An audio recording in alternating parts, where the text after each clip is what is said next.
Fight fans, before we get into this video, I have a small favor to ask which will make a massive difference to my channel.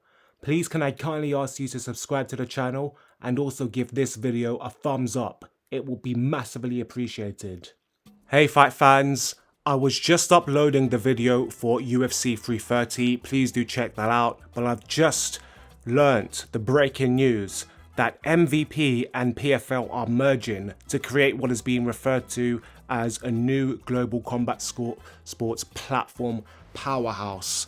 This is potentially huge for the world of MMA and combat sports as a whole. You can see in this press release on the PFL website that it starts with this infographic. It includes Jake Paul sitting in the middle on his throne and several athletes from both promotions in and around.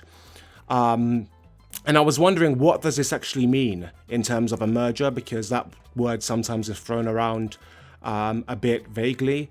But this is actually a full-on merger. This is not a working agreement. This is not a partnership. This is not a few stars from PFL going to MVP for one night and vice versa. That's kind of what the PFL already has with Rising. This is a full-on merger. You can actually find a bit of information about the transaction which is taking place to make both organizations fall under the MVP banner. So as I understand from reading this press release, I'll say skim reading if I'm being really honest, because I can't give you all of the facts. It sounds like the PFL will operate under MVP and MVP will still operate under MVP.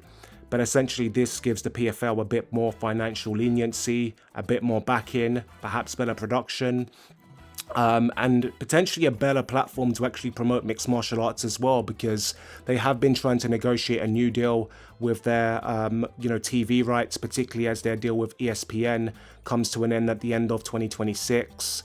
MVP obviously is very big on Netflix. Does this mean PFL automatically gets transferred into Netflix? Maybe that's been something that's been drawn into in the legal agreement.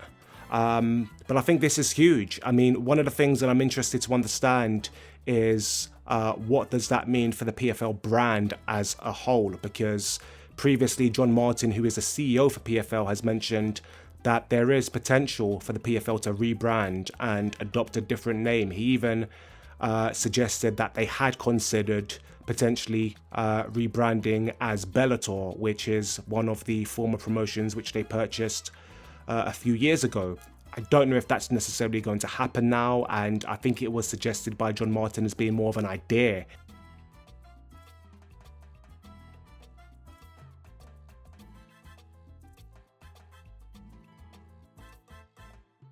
People involved in this, Nakiza Biadrian, who is one of the co-owners of the MVP promotion, he's been quoted as saying,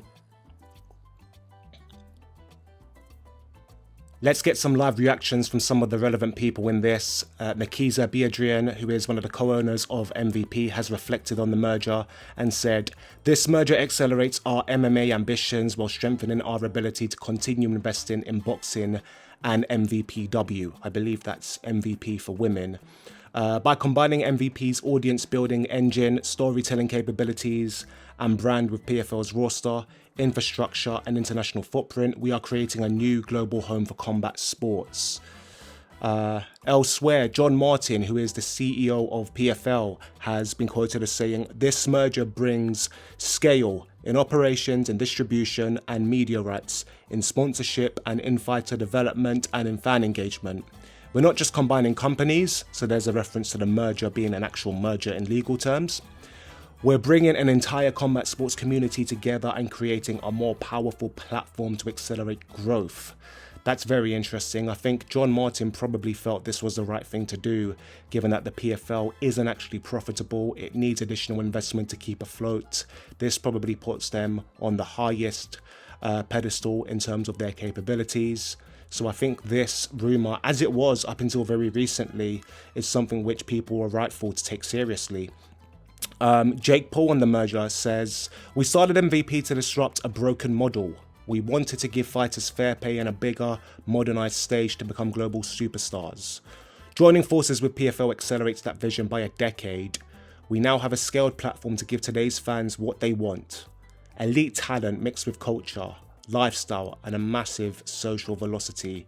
Interestingly, Jake Paul was previously contracted to the PFL where he was expected to have his MMA debut. That didn't happen, but presumably he still has some connections within the PFL, which is what maybe helped this communication actually become a full-on merger. I think the PFL, being the number 2 promotion in the sport, definitely gave him a bit of an understanding on how the model can work, and probably was a big part in him trying to pull on the MVP MMA event, which occurred earlier this year.